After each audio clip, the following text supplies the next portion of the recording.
بسم الله الرحمن الرحيم. يا أيها المزمل قم الليل إلا قليلا نصفه أو انقص منه قليلا أو زد عليه ورتل القرآن ترتيلا إنا سنلقي عليك قولا ثقيلا إن ناشئة الليل هي أشد وطئا وأقوم قيلا إن لك في النهار سبحا طويلا واذكر اسم ربك وتبتل إليه تبتيلا رب المشرق والمغرب لا إله إلا هو فاتخذه وكيلا واصبر على ما يقولون واهجرهم هجرا جميلا وذرني والمكذبين أولي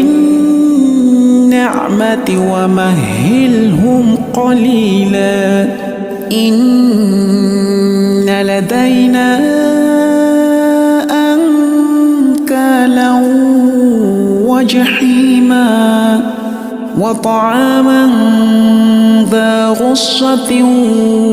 وعذابا أليما يوم ترجف الأرض والجبال وكانت الجبال كثيبا مهيلا إنا أرسلنا إليكم رسولا شاهدا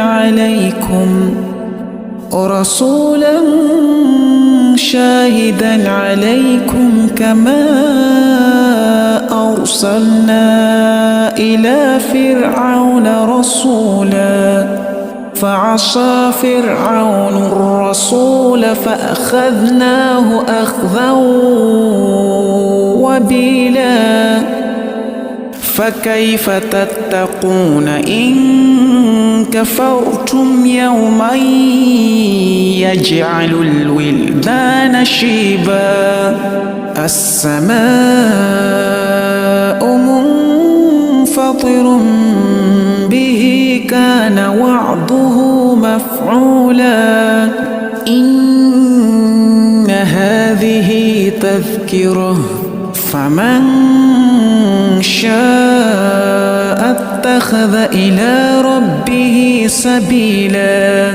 إن ربك يعلم أنك تقوم أدنى من ثلثي الليل ونصفه وثلثه وطائفة من الذين معك والله يقدر الليل والنهار علم أن لن تحصوه فتاب عليكم فاقرؤوا ما تيسر من القرآن علم أن سيكون منكم مرضى وآخرون يضربون في الأرض يبتغون من فضل الله وآخرون يقاتلون في سبيل الله فاقرؤوا ما تيسر منه وأقيموا الصلاة وآتوا الزكاة وأقرضوا الله قرضا حسنا وما تقدموا لأنفسكم من خير تجدوه عند الله هو خيرا وأعظم أجرا واستغفروا الله إن الله غفور رحيم.